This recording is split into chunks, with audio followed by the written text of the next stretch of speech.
자, 덧살롱입니다. 전우영, 김태형, 유근, 장윤정 네 분 모셨습니다. 안녕하십니까? 안녕하십니까? 자, 오늘 주제는 뭐 자동으로 뉴라이트, 친일 이 얘기를 해야 되겠는데 광복절까지.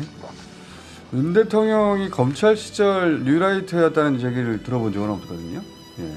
그런 유사한 발언을 했다는 적도 들어본 적이 없고 아무도 그런 기억을 갖고 있지 않은데 지금은 역사기관뿐만 아니라 모든 그 관련 기관들 곳곳에 이런 분들이 포진했어요. 뉴라이트의 제왕이 탄생했어요, 아주. 네? 왜 이렇게까지 윤 대통령은 그 뉴라이트 인사들을 곳곳에, 그것도 뭐 뉴라이트에서 유명자한 사람이 아니라 이 사람 뉴라이트 맞나? 아니 본인이 뉴라이트인가 아닌가 긴가민가 스스로도 잘 모르는, 하지만 듣고 보면 다 뉴라이트 논리를 펼치는 사람들까지 다 발굴해가지고 여기다가 이렇게 중용하고 있을까? 왜 그럴까요? 광복회장이 용산에 일본 밀정의 그림자가 있다라고 얘기를 하셨더라고요. 네. 하고 싶은 얘기 많으신 것 같아요, 보니까. 예. 근데 일단 좀 개념 정리부터 하죠. 첩자, 간첩, 세작, 밀정, 오열 다 같은 뜻으로 지금 쓰이고 있는데 사실은 뜻이 좀 달라요. 첩자는 적국에 침투한 이제 정보 요원이라는 뜻이라서 영어로는 스파이고 또 조금 높인 말로 첩보원이라고 그래요. 이건 좀 가치 중립적인 용어라서 이제 정보 입수가 주된 임무예요. 공공주의지. 예. 그리고 이제 첩자 중에서 우리 편에 들어와 있는 적의 첩자를 특정해서 보통 간첩이라고 그래요. 우리 사이에 있는 첩자다 해서 간첩은 그래서 잡아야 된다 보통 그렇죠. 첩자는 다 잡으면 안 돼요. 첩보는 우리 편이니까 잡으면 안 되죠. 그다음에 세작은 간첩이 나쁜 거구나. 네, 네. 세작은 정보 수집보다는 이제 민심 교란, 정보 공작, 정치 공작 이런 것들을 담당하는 그런 사람들을 이제 세작이라고 해요. 세부 공작이란 뜻이잖아요. 영어로는 에이전트 정도에 해당하고 좀 한자어로 쓰면 공작원에 가깝겠죠. 근데 이건 좀 어떤 민심 교란을 하거나 정치 공작을 하려면 이제 상대편에서 좀 높은 지위에 있어야 하기 때문에 파견보다는 매수나 아니면 미인계를 이용한 약점 잡기 이런 걸로 자기 편으로 만들어서 쓰는 경우가 많아요. 이런 걸 세작이라고 그래요. 그다음에 밀정은 이제 영어는 퍼주인데 영어로 쓰기보다는 보통 러시아어 프락치로 많이 쓰고요. 프락치. 우리말로는 끈앞풀, 앞잡이 이렇게 써요. 그리고 이쪽은 이제 정의하자면 이제 국가 간 관계가 아니라 정보기관의 대민 사찰에 이용되는 하찮은 인간. 이게 좀 정확한 표현일까. 왜 하찮은 인간이냐면 앞에 뭐 첩자나 이제 세작은 요원인데 이쪽은 요원이 부리는 좀 일회용품이거든요. 그래서 적합한 용어네 이거. 네.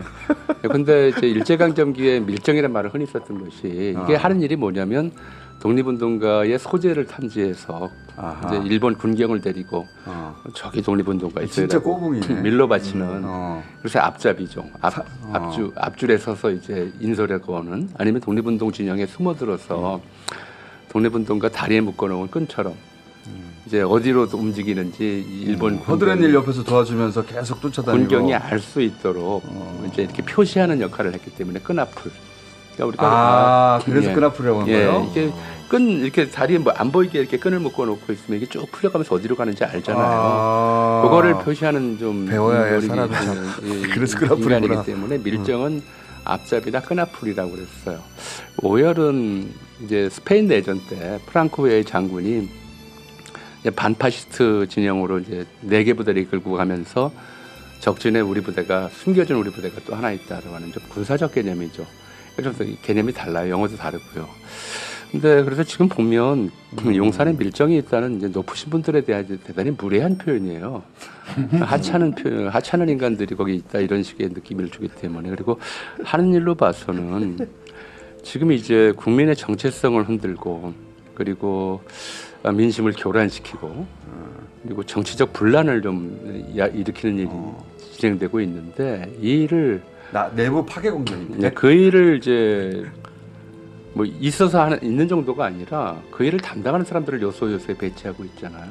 그러니까 광복 회장님의 문제의식이라면 좀 정확한 표현은 용산이 일본 세작의 총지휘부가 되어 있다. 세작이 더 어울린다. 이렇게 표현하는 것이 더 적합했을 것 같아요. 하지만 밀정이 더 마음에 와닿습니다. 마음에는 와닿겠죠. 그렇게 보고 싶겠지만 높으신 분들이잖아요. 어떻게 일회용품으로 이렇게 치부하겠어요. 근데 왜 이제 사실은 그렇다 하더라도 왜 그러냐? 김천일 정책이 너무 이제 급진적이잖아요. 두 가지라고 생각하는데 하나는 일단 일본 자체보다는 한일 동맹, 군사 동맹을 빨리 체결하라는 이제 미국의 압력이 좀 더 컸을 거로 보여요. 가장 큰 형님이니까. 그래서 이 군사 동맹 체결은 일단 지금 국회 상황에서 국회 비준은 물 건너간 일이지만 그래도 임기 내에 일본 육상자위대가 한반도에 들어와서 합동군사훈련을 한다든가 일본 해상자위대와 독도 인근에서 합동군사훈련을 한다든가 이런 선례를 남겨야 되겠다고 하는 좀 조급함이 있었을 것 같고요. 또 그런 선례를 그런 일들이 벌어졌을 때 일장기와 태극기를 들고 일장기와 우길기를 들고 나와서 적극 지지하는 그런 사람들이 대거 나와야 일단 이런 여론전에서 이길 수 있다고 해서 긴급하게 아주 시급하게 대단히 서둘러서 이제 친일 기반을 조성하는 이런 작업을 하는 것이 아니냐라는 것이 이제 첫 번째 좀 동기에 대한 의심이고요. 두 번째로는 여기 있는 사람들이 세작일에 좀 서툴러요. 수준이 전체적으로 낮기 때문에 이제 세작은 자기 정체를 들키면 안 되는데 아예 정체를 노골적으로 드러내고 하는 방식으로 일을 하고 있어서 이건 이제 첫 번째로는 좀 어떤 과제 인식이 너무 이제 절박하다라고 하는 것이고 두 번째로는 그걸 수행하기에는 그런데 수준이 너무 떨어진다. 그래서 지금 이런 방식으로 너무 노골적으로 드러나게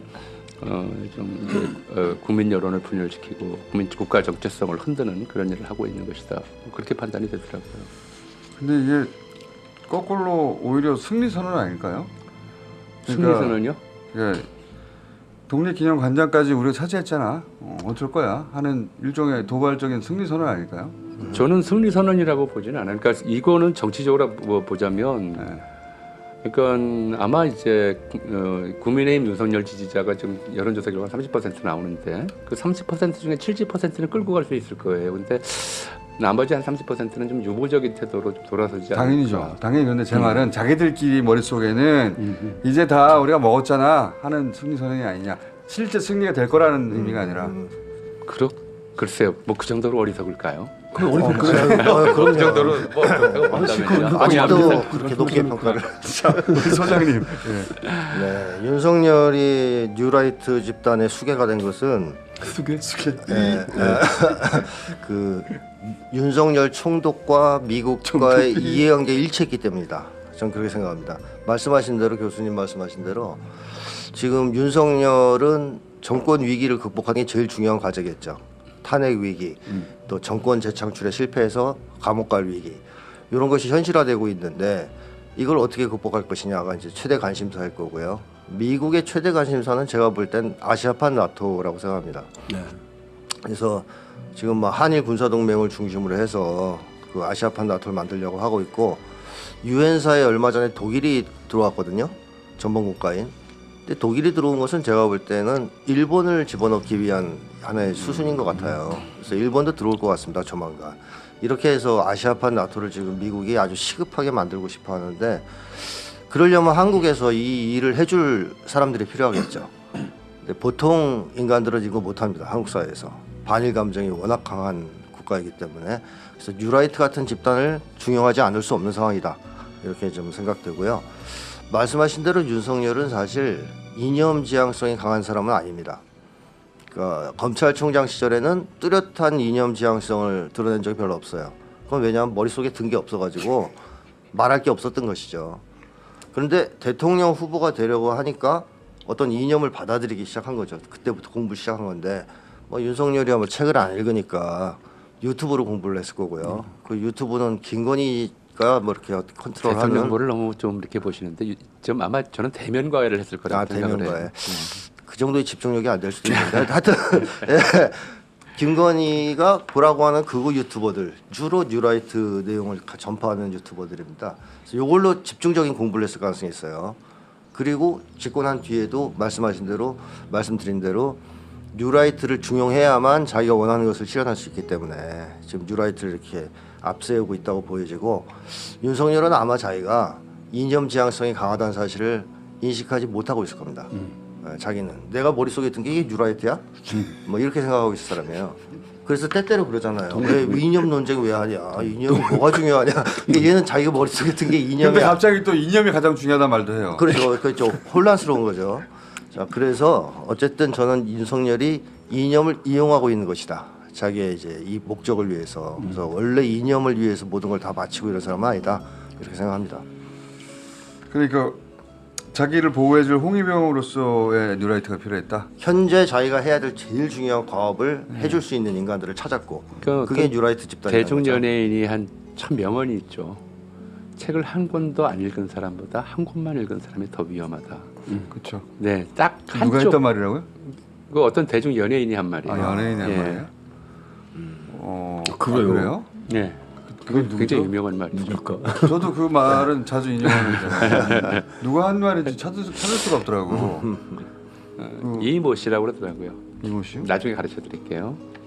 우리가 얼마 안 되는 사람인가? 아니 이거 알았던 것 같은데. 자, 우리 강유정 교수님. 아 오랜만에 교수님이래. 교수님 들으니까 너무 또 반갑네요. 아, 큰 실력이다. 네. 공무원 강유정. 예. 이 터미네이터 2 영화에서 제일 무서운 게 액체류 정체성을 가진 T-1000이라고 기억나세요? 이렇게 기억나죠. 원래 네. 금속인데 액체처럼 바뀌면서 계속 바뀌죠. 터미네이터 2에. 저는 윤석열에게 자유는 곧 유동성을 의미한다고 보는데 노동유연화라는 말이 왜 나쁜 말이냐면 이거는 사람을 해고하는 유연화를 그렇죠. 의미하거든요. 마음대로 자를 수 있는. 맞습니다. 유연화. 그래서 액체처럼 용기에 맞춰서 정체성을 필요에 따라 바꾸는 T천 같은 사람들에게 자유란 나쁜 의미의 기회죠. 언제든 기회가 있으면 자기 정체성을 바꾸는 사람에게 자유는 그냥 이익에 따라 그때그때 순간순간에 이 모든 걸 기회라고 바꿔 부르는데 24시 8월 15일 24시가 딱 되는 14일 24시에서 15일 0시가 되는 순간에 KBS에서 푸치니의 나비 부인을 틀어서 지금 난리가 났습니다. 네. 그런데 잘 들여다 보시면 기미가요와 게이샤 복장 그리고 이 기모노가 문제이기도 하지만 나비 부인의 핵심 서사는 뭐냐면 자발적 복종에 의한 미국의 이야기를 로맨스로 맞아요. 포장한 거예요. 맞아요. 자, 자발적 복종 여러 번 제가 말했죠. 자유로운 복종이거든요. 근데 문제가 됐던 영화들 보면은 게이샤의 추억도 그렇고 이 여성 서사에 빗대서 굉장히 강력한 힘 있는 똑똑한 엘리트 남자를 사랑한 피식민지로서의 네. 일본 여성을 게이샤로 응축하고 있는 영화들이 많고 나비 부인이 대표적이죠. 자, 그러면 그들의 머릿속에 뭐냐면 아니 일본인으로 우리는 미국이 우리에게 핵폭탄도 터뜨리고 개항도 시켜서 절대적 복종을 하는데 우리가 35년 넘게 지배한 대한민국은 왜 말을 안 듣고 여전히 다르다고 주장해? 이 뇌구조가 완전히 뇌선일체된 사람들이 저는 지금 현재의 뉴라이트 친일파라고 봐요. 그러니까 당연히 우리를 개화시켜준 사람, 근대화론. 거기에 마치 이런 방식의 아주 여성의 피약 시나리오에 그냥 몰입해서 당연히 우리를 더 낫게 해준 사람이라고 얘기하는 게 훨씬 더 편하죠. 훨씬 더 편한데 우린 잘 보면요. 80년대 군부 독재 시절의 영화를 보면은 오히려 굉장히 이 과학자에 대한 응징한 시나리오가 되게 많아요. 잘 안 돼요. 서사적 DNA 안에서. 그럼에도 불구하고 완전히 내선일체된 사람들에게 힘 있는 사람에게 복종하고 따라가는 게 당연하지. 이거는 저는 도구적인 걸 넘어서서라고 보는데 그게 T-1000 같은 액체적인 유동적 자아와 정체성을 지닌 윤 대통령과 딱 맞아 떨어진 겁니다. 이건 내가 지금 필요한 거야. 내가 만들어가는 데는 필요한 거야라는 거에 됐고 그래서 저는 친구와 적을 나눌 때 정치를 못하는 사람이 정치를 할 때 제일 쉽거든요. 너 내 친구야 내 적이야 라고 물어봤을 때 내 친구를 만드는 없는 와중에 친구를 만드는 과정 그리고 적을 만드는 과정에서 얼마나 유연하게 정체성을 바꾸느냐가 시금석이 되고 있는 듯해요. 그러다 보니 대통령에게는 적어도. 그렇죠. 그렇기 때문에 또 내선일체를 주장한 사람들에겐 이게 또 자기식의 굉장한 기회가 돼서 이런 지금 것들이 서로가 계속 서로를 발견한 거예요. 그렇죠. 서로 지금 이익이 맞은 거죠. 그래서 사실은 내일이라도 이들은 정체성을 바꿀 수 있습니다. 그럼요. 금방 바꿀 수 있습니다. 네. 윤석열은 윤 나비 대통령- 부인을 좋아하지 않을 수 없습니다. 왜냐하면 자기가 나비 남편이잖아요. 아유, 삐. 삐삐. 변태라는 아니 건가? 나비 남편 변태한다. 그 자유롭게 저기 떠받드는. 저런 얘기를 하시면 안 되고 강유정 교수 그 의원님 말씀대로 1910년에 이란 병합 기념 엽서라고 하는 걸 일본이 대량 발행해요. 그 엽서 중에 하나가 일본 남성에게 조선 여성이 안겨 있는 맞아. 장면. 예. 이런 것들을 이제 똑같이 보기를 그걸 바라는 하나 거죠. 똑같은 좀 맞아요. 그 구조예요. 그러니까 약자를 여성으로 설정하고 조선은 여성이고 일본이 그렇죠. 보호해 줘야 되고 왜냐면 자기들이 그렇죠. 그랬거든요. 이렇게 네. 보는 거예요. 그래 정말 해석들이 너무 고급하면 헷갈립니다. 또 그래서 아주 불쾌하지만 그런 예를 한번 들어본다면 자기 어머니 겁탈하고 강간한 놈을 어머니도 잘못한 게 있지. 어머니 안 좋았어? 알고 보면 거지 좋은 사람이야. 이렇게 말하는 자식이 있으면 그 이제 후레 자식 폐륜하라고 하잖아요.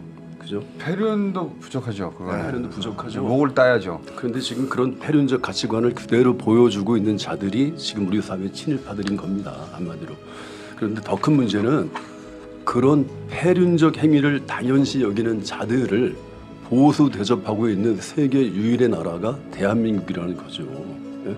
어떻게 그 국권을 찬탈하고 식민을 지배했던 자들을 옹호하고 찬양하는 자들을 보수라고 인정해 줄 수 있는 이런 네. 국가가 정상 국가겠습니까? 뉴라이트는 진짜 단어를 바꿔야 될 것 같은데 이 단어 바꿔야 바꿔요. 돼. 어제 일단 일제라이트가 나왔거든요. 일제라이트. 그게 유치한데 화가 났길래 일단 여기서 저희 코너에서 하나 나왔는데 예. 그 일제라이트 원래 단어가- 우리 친일파란 말보다 먼저 사용했던 말이 토해였어요. 토해 토해. 맞죠. 토에 예. 근데 그것도 약간 개념이 약간 예. 헷갈릴 수 있으니까 조금 더 우리가 이건 조금 더 고려해 봐야 될 거. 용어 정리는 좀 해야 될 것 같아. 그러니까 하나 만들어줘야 될 것 같아요. 이거 토착 해고도 좋았는데 요 뉴라이트는 토착 해고와도 해고도 좀 다른 밀정적인 요소가 있잖아요. 네, 맞아요. 토착 해고는 완전 자생적인 건데 이들은 보면 유학 갔다 왔다거나 일본에 지원을 받았다든가 그런 밀정적인 요소가 있단 말이죠. 근데 그럼에도 불구하고 대단히 하찮다는 게 문제예요. 그 지금 그 일제라이트. 그러한 자들 어찌 되었든 그러한 가짜 보수들의 대표로 뽑은 자가 지금 우리 대통령이잖아요. 그러니까 너무나 당연하게, 너무나 당당하게 이런 친일적이고 폐륜적인 행위를 자행할 수가 있는 거죠. 그 우리가 근데 이게 참 문제인데, 참 뼈 아픈 건데 우리의 실력과 제도로 선택한 자가 지금 그 대통령인 거예요. 그죠? 그럼에도 불구하고 진짜 하루하루가 너무나 망신스럽고 치욕스럽습니다. 근데 제가 마무리로 여쭤보고 싶은 게 어제 있었던 대통령의 광복절 기념사를 한두 줄로 요약하면 이게 무슨 뜻입니까? 일단 예. 그와 관련해서 이제 저 공장장에게 축하를 좀 드리고 어떤 거? 이 광복절 경축사는 역사적인 문서거든요. 예. 근데 그 중에 상당 부분의 내용을 이제 이름만 밝히지 않았지 공장장을 연상시키는 내용으로 채웠더라고요. 가문 세력. 가짜 한마디로 압축하면 가문 그렇죠. 세력. 가짜 뉴스를 선동하는 이제 예. 무슨 가문 세력. 뭐 저는 사이비, 가문 세력. 예. 뭐 이렇게 이제 했는데 사이비 지식인 뭐 가짜 뉴스 검은 지식 검은 세력. 일단 좀 내용은 이제 이승만의 북진통일론. 그러니까 기본적으로 이제 북한 괴뢰 교수님이 공산집단 길게 설명할 시간이 없기 예. 때문에 이승만의 문장으로 압축했어요. 이승만의 북진통일론과 박정희의 무책임과 방종은 자유의 적이라는 두 가지 메시지를 섞은 거예요. 근데 아하. 그거보다도 좀 내용의 그 형식의 천박성과 자가당착성이 이제 핵심이에요. 천박하다는 거는 거기 사용된 용어들이 극우 유튜버들이 즐겨 쓰는 용어들로 채워져 있고, 자가당착적이라고 하는 거는 사이비 지식인이라는 말을 여러 번 썼는데 예. 사이비 지식인의 객관적 지표는 표절 논문으로 학위받은 사람, 그리고 이제 허위 경력으로 자기 경력을 허위 기재로 자기 경력을 부풀린 사람, 이런 사람들이 사이비 지식인이거든요. 그래서 너무 자가당착적이고 천박하다. 뭐 제가 소감이었습니다. 저는 무슨 말입니까 요약하면? 역대 그 이승만 이후 계속 대통령들이 유지해오던 평화통일 노선을 폐기하고 무력통일 노선을 공식화했다라고 보고 있고요. 그다음에 또 하나는 대북 대남 선전포고문이다 이렇게 봅니다. 양쪽 모두에. 대남까지. 대남까지 국민들을 네, 향해서까지. 맞아요. 그래서 맞아요. 뭐 여기에서 윤석열이 반통일 세력이라 그래요. 이게 뭘 의미하는 거냐면 전통적인 의미에서 반통일 세력은 사실 이 극우 보수 세력이거든요. 근데 윤석열 대통령이 쓴 반통일 세력이라는 개념은 뭐냐? 자기가 추구하고자 하는 무력 통일을 반대하는 사람들, 이 반통일 세력이라고 규정을 한 겁니다. 그래서 요거를 시도하기 위해서 세 가지를 얘기했잖아요. 하나는 북쪽을 내전 가집하고 체제 전복을 시도하겠다라는 얘기를 했고요. 두 번째는 국제사회랑 연대해가지고 한일 군사동맹이겠죠. 이걸 추진하겠다. 그다음에 또 하나 이게 이제 우리한테 제일 큰 문제인데 국민들 괴롭히겠다고 선언했어요. 그러니까 정신을 바꿔야 된다 국민들을. 그러니까 광복절 첫날 기미가요를 듣게 하고 김 누굽니까? 김석형? 그 사람 김석현 독립비양관 등도 안 치고 이렇게 해서 앞으로 국민들 머리를 세탁하겠다. 이 세 가지를 방법론으로 제시했어요. 그러니까 앞으로 이것은 대북, 대남 선전포고 무력 통일 노선이다. 자기가 근데 무슨 말 한 건지 모를 것 같은데. 아니요. 근데 어쨌든 이게 정신적 내전이다. 이제 내전 상태를 이제 선언한 거다. 그래서 저는 뭐라고 봤냐면 어제는 자유교라는 신흥 종교를 개척하는 선포문이 낭독된 날이었습니다. 이거 잘 신흥 읽어보시면 자유교. 제가 2페이지 지금 다 뽑아왔어요. 쭉 읽어보면은 개척 종교의 성전을 위한 자기 논리와 꼭 닮아 있습니다. 그래서 싸우는 대상을 굉장히 명확히 하면서 이걸 개척해야 될 가장 중요한 대상이 북한인 거예요. 이 종교가 훨씬 더 넓어질 수 있는 개척의 대상, 황무지를 북한으로 두고 얘기하고 있는데 그래서 광복절을 재규정했거든요. 광복절은 가짜뉴스와 싸우는 날이 됐습니다. 어제부터. 가짜뉴스 싸우는 날이 됐고 어떻게 되는 거야? 그리고 이 종교의 근간은 자유예요. 자유의 복음을 북에 알리는 날이 됐습니다. 그래서 이 아까 말씀드렸던 이 자유라는 게 50번 이상 쓰여요. 50번 이상 쓰이는데 자유북벌교네. 자유북벌교. 네, 그렇죠. 맞습니다. 자유북벌교입니다. 자유교래에서 왜 그 드라마 수리남 보면 사탄 들렸어라는 말로 모든 게 정리가 되잖아요. 이거는 목사라는 신분을 가진 그 영화 그 드라마 속 주인공이 자기 적을 사탄이라고 부르면서 자기가 개척해 가는 사업의 일부로 종교를 활용하고 있거든요. 도구적인 개념으로서의 자유를 써서 북한을 개척해 가면서 적과 나를 가르는 기준이 뭐냐? 가짜 뉴스입니다. 그러니까 가짜 뉴스는 일종의 사탄 들린 게 되는 거죠. 제가 그 아멘. 제가 그 베스트셀러 순수 서정 시인답게 한마디로 요약을 하자면 어제 축사는 자유와 통일이라는 단어가 개똥에 기생충 말처럼 섞여서 나왔다. 이렇게 요약을 할 수 있겠습니다. 근데 어저께 마지막 단어가 굉장히 불길합니다.